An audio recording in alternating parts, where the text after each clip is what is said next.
Hi friends.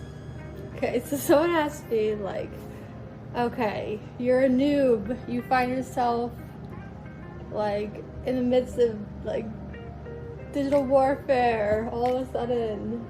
Like, what's step one? Like, you know.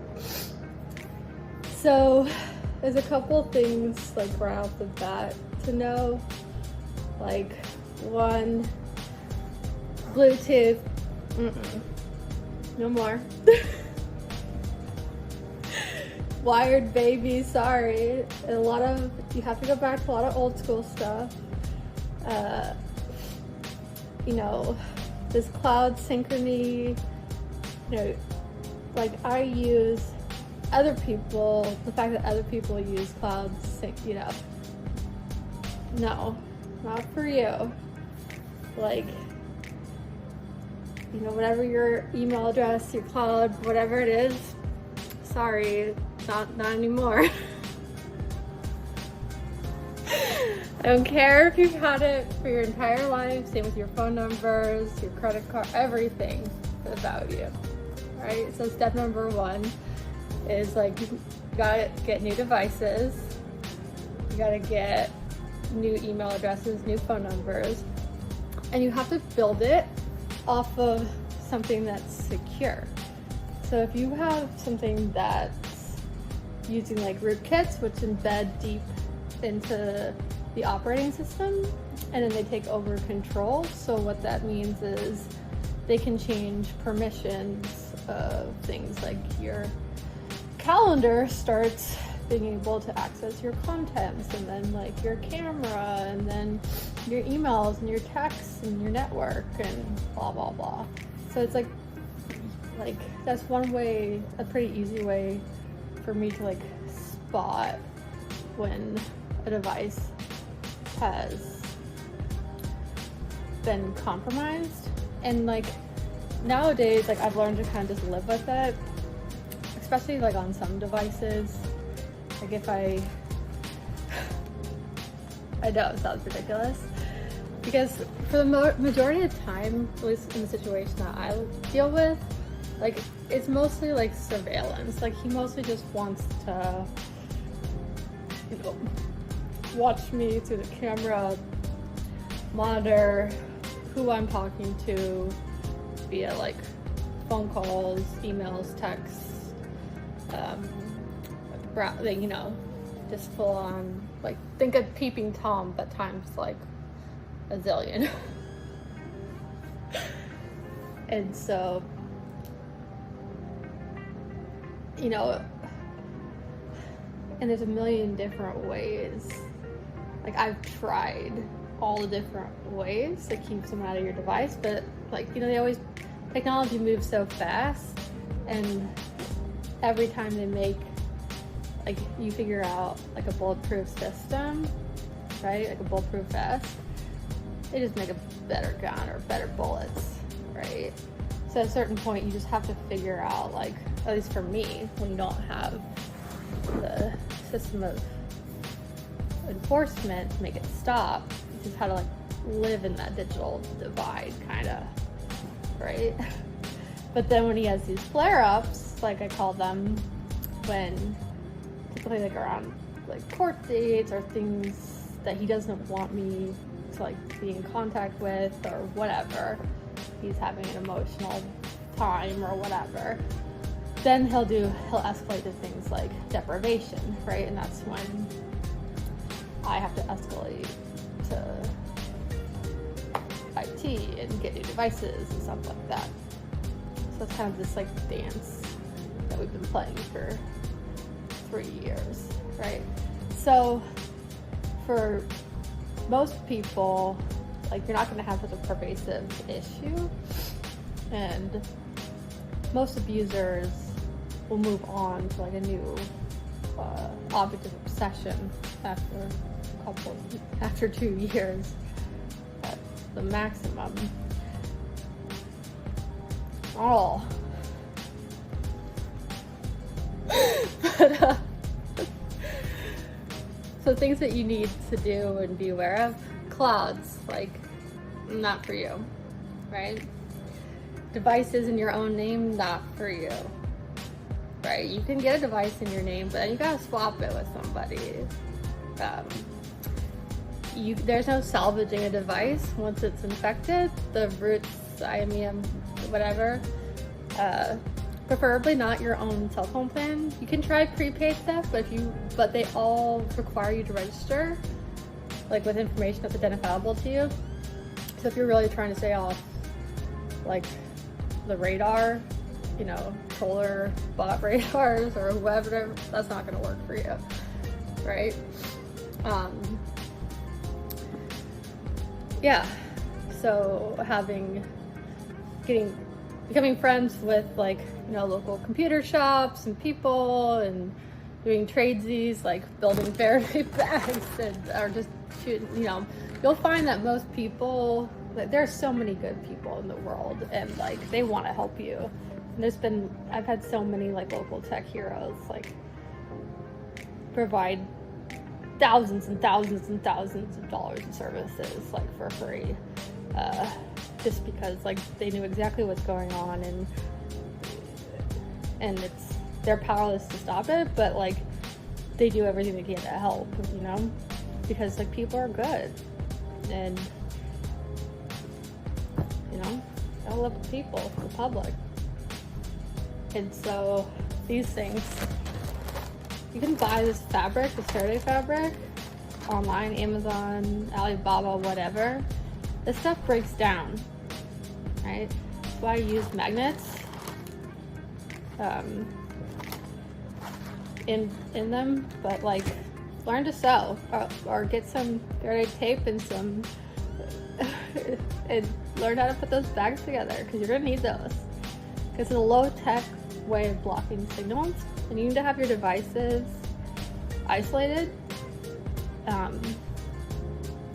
and technology becomes like a chore for you now, because when your devices are on, you have to like babysit them.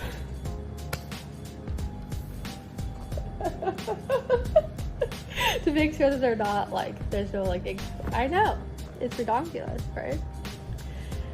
But like, let's say you want to like, I don't know, go out with friends, or go, you know, these are really nice, and like for your kids or your elderly parents or whatever, just like pop your device in a bag, you know, make sure it's sealed, test it. You can make these yourself, I swear to God. And then just like leave it in your, but better yet, this is something like, you know, my boss, my best friend, even before separation, because like everyone knew that he was doing this for years, because like when they would talk to him and stuff, like he would know things about conversations that we had like in Indonesia or Tanzania, or like, because that's kind of like how birth control works. Like they they'll flex their knowledge without like being too obvious or overt, but leaves you feeling this. So like my girlfriend, my boss would just be like, leave your phone in the car or whatever, right? When I would come stay at their house and whatever. So same thing, if you want to have a private conversation, like it's not fair, right? Life's not fair, but leave your electronics behind you, and realize that when you're around people that you spend a lot of time with that are not as tech literate, right, they're gonna probably be infection sources of like new push technology and stuff, like my family has been. So it's like when their tech's around, wrap your tool. Other stuff like Bluetooth, no. Location stuff, no. Find My, sorry, not happening for you. Your own Wi-Fi and stuff, no. VPNs, yes, but not in your name, because like then those can be used against you. Like all this stuff that it's like anything that's registered in your name, right? That's why, like for me, my work email address was always Clutch, because I built my entire identity off of that. So when it took them a long time, but to get into that's the issue. So this flare up and whatever will continue until IT at Yale gets control of that infection, right? And they're doing their due diligence. So, you know, and I've been living like this for 3 years, right? Like, take your time, do your due diligence. Things like this. Yeah. Door stoppers. Like, this is fancier one, you know, off Amazon. It's so cheap, a couple bucks. But, you know, on my building, it's got like, you know, digital ways to get in. These things, just low-tech solutions. You have to blend the low-tech with the tech, unfortunately. And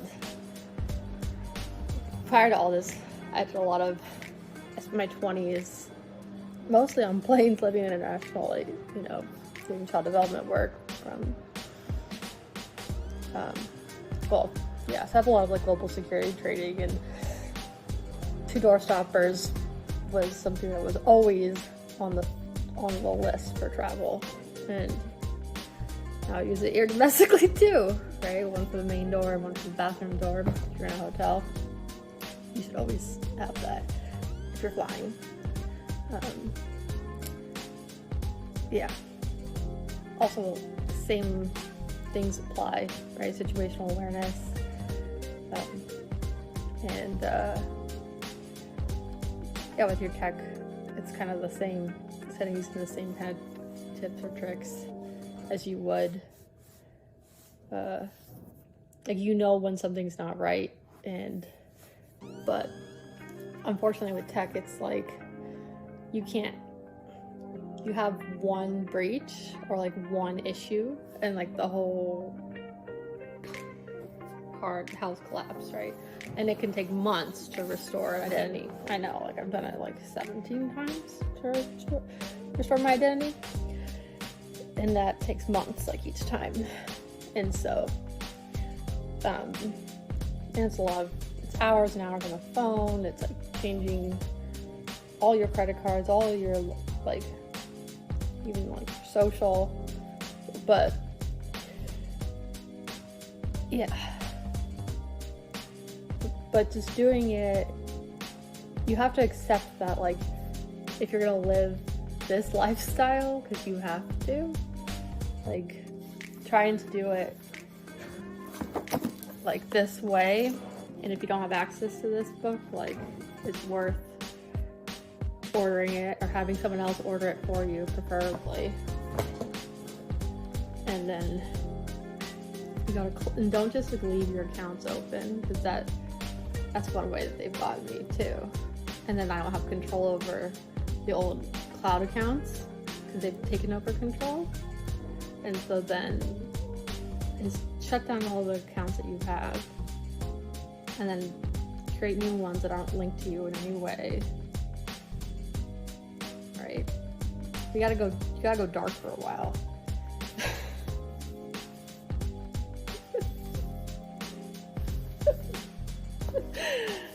And yeah, it's an adjustment, but you can do it. I mean,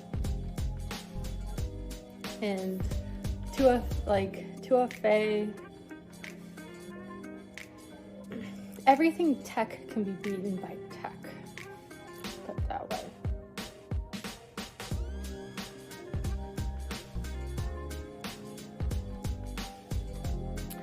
So while those things can be helpful, sometimes, like Basil talks about it a lot, sometimes the best thing is just having a single password that's really long that you write down once, or you just know, you think of it once and you just ironclad remember that. And commit that to memory. You spend an hour practicing that one password. Low tech, I know. But to a Faye, if someone gets into your authenticator, which they can, which are typically tied to cloud accounts, Signal, that kind of stuff. Now you know.